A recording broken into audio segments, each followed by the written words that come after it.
Today's watercolour demonstration is we're back in Hayfield, and you can see I've done the pencil sketch. There's the reference photo that I'll be using. I like the way the hills sort of disappear sort of very softly. It's a rainy day again, and I like the shadows cast from the chimneys and just a few of the sort of highlights. So that's what I'm hoping that I can achieve in this painting.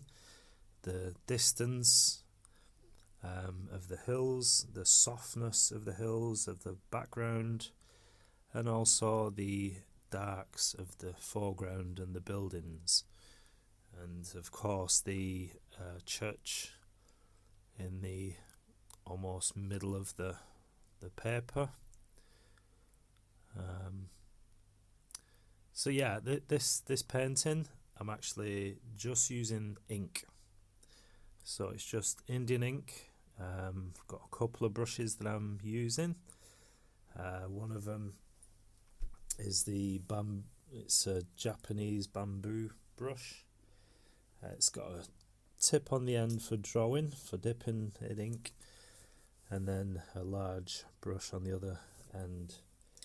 My second brush is quite a small brush. It's a Da Vinci Cosmotop. It's a mixed hair brush. So you got some natural hair and synthetic, and it's a number 2. And then I've got a couple of pens, the black drawing pens. So the only thing I can say about drawing in ink or painting in ink, it's almost like watercolour, but as soon as you put that ink down, unless you're quick, if you can get it off before it dries, but once it is dry, it's permanent, so it does stain the paper. I'm using plenty of toilet roll as well, or blotting paper, whatever you want to use. I use quite a lot of that in this demo.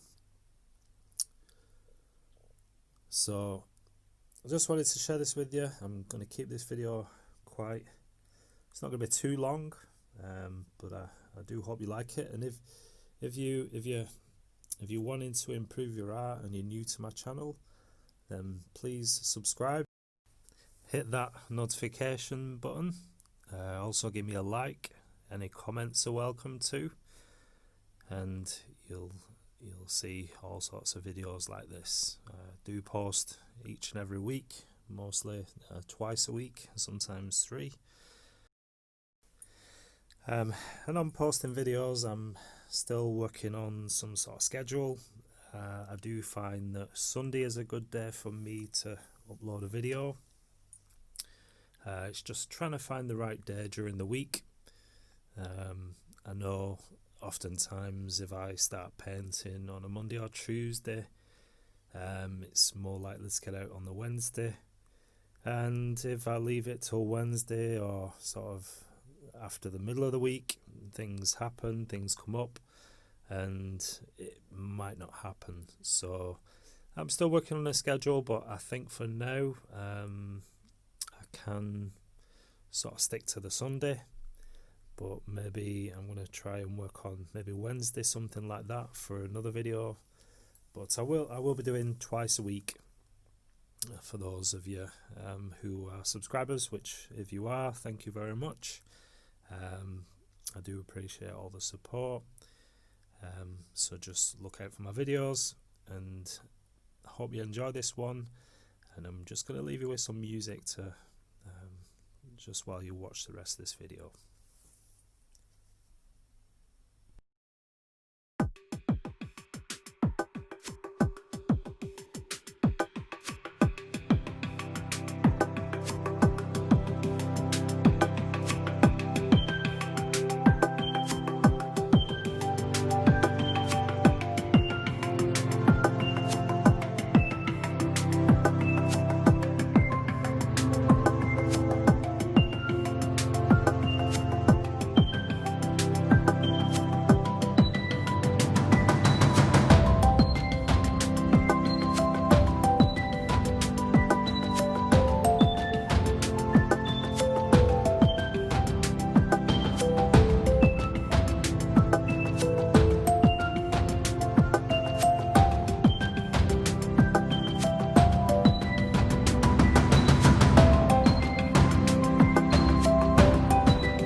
within, here we go, but somehow I'm caught in the middle.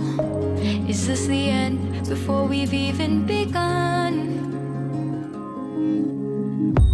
Should I work against the flow, a drop in the ocean so endless, reaching for our moments miles above? I just need one, diving in to all this endless space, falling stars, but still I see you, sweet escape, a lovely start, but letting go's the hardest part, swimming in this deep, deep blue.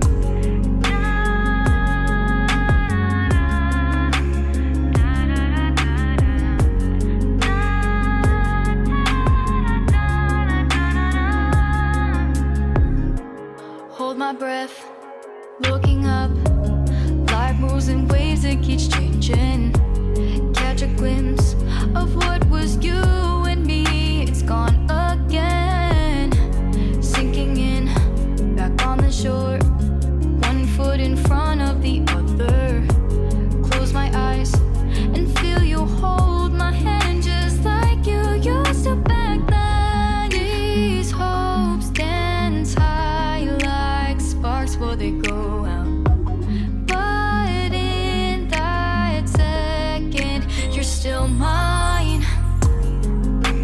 Diving in to all this endless space, falling stars, but still I see you, a sweet escape, a lovely start, but letting go's the hardest part, swimming in this deep, deep blue. I know I'm floating on this dream, but soon comes morning.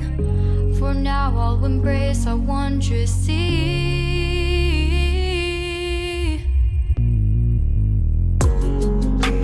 Diving in to all this endless space, falling stars, but still I see you, sweet escape, a lovely start, but letting go's the hardest part, swimming in this deep, deep blue.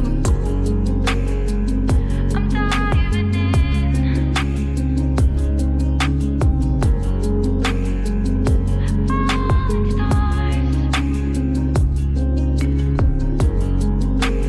lovely start,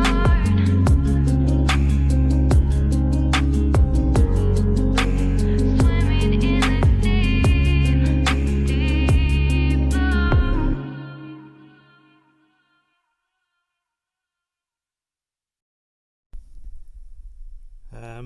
It was actually about 9 o'clock when I decided to paint this last night, so I apologise about the colour as I'm working under a light bulb.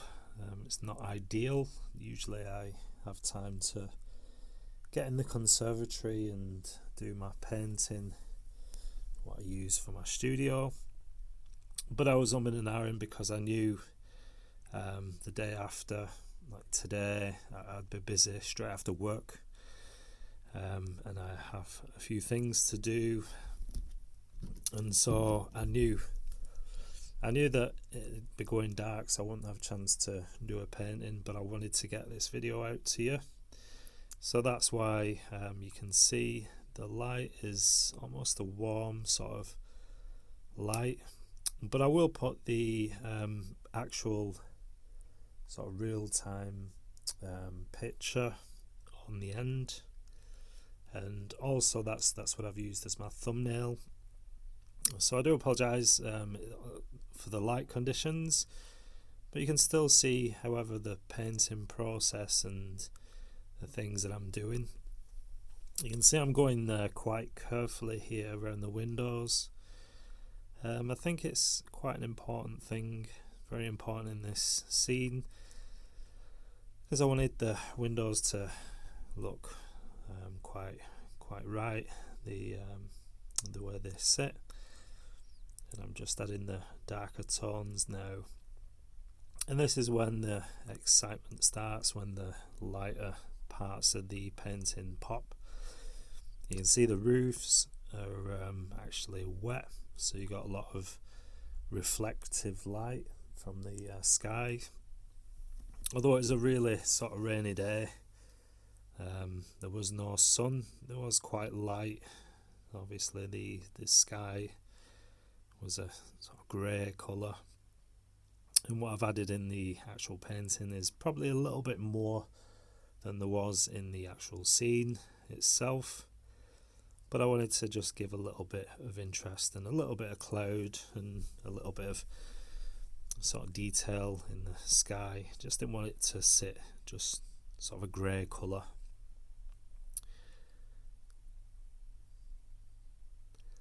And when you're if you're going to try paint with ink, what I normally use is the like foil trays from pies. You get these foil trays for these pies, the Hollands pies. I usually use one of those, get plenty of water in there, and just literally just a drop or so in the foil, and that gives you the light tone. Obviously the more water to ink that you have, then the lighter that tone will be. And just bearing in mind that it is permanent, but you can dilute it. So that's what I tend to start doing, is I go for the light parts first. And on this painting, by the way, the window frames I wanted to keep as light as possible. I think that might be actual white, and there's a little sort of beam or something in the foreground. You can see on the bottom left, just coming across the paper, there's a white, I don't even know what that object is, but I wanted to keep those as white as possible. And the clock on the church itself. So they're the only places that I wanted to preserve. In fact, I did preserve. I just painted around and looked into saving the white of the paper for those parts, and the rest is just a light wash over majority of the paper. A couple of parts that I wanted to have dark I just left, just so that I know where they are. And that's why I did my pencil sketch initially, and I shaded in just a bit here and there, just so that I knew where I would go with the ink, because I don't have the reference to hand. So I was just going off the pencil sketch that I did. So when you want to get the darker tones, you just add, I normally pour a bit of the water away and then add more ink to the water what's left. You really don't need a lot of ink, it really does go a long way. I mean, the bottle that I'm using is a 30ml bottle, and that will last a long time. You can actually get the bottles of ink, Indian ink, in 15 or 14 mils, and that would be sufficient too. So a little bit of ink goes a long way. You can either use dipping pens, or like myself now, I'm using a brush. I just find it nice and a bit more controllable with the brush, but you still got to treat it almost like watercolour. Obviously you get runbacks, you get cauliflowers, you get all these undesirable effects too. It's quite unpredictable, and so like the windows here, you just got to take your time, there's no rush. And that's why I wanted to do this painting at 9 o'clock last night, because I knew I could take as long as I wanted, rather than getting up, getting my son to school, and then having just a little bit of time before I go to work, and then a little bit of time after work before it goes dark, just to rush a scene like this. I wanted to take a little bit more time and have fun with this, and just show you what you can do with Indian ink. And interestingly enough, there are different colours of ink. You can get all sorts of different tones, but I know for the Jacksons drawing ink, the different colours and not light fast, so they don't stay this colour, or they go light in sunlight. They sort of fade over time, but the black ink I don't think does. So it's a perfectly good medium to use, and it goes well with watercolour anyway. So drop me a comment and let me know what you think of this painting. Let me know what you think of this scene. Don't forget to stay on till the end and see the actual painting in the real light. I think you'll like it. And drop us a comment, give us a like, subscribe, and I'd appreciate that.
you.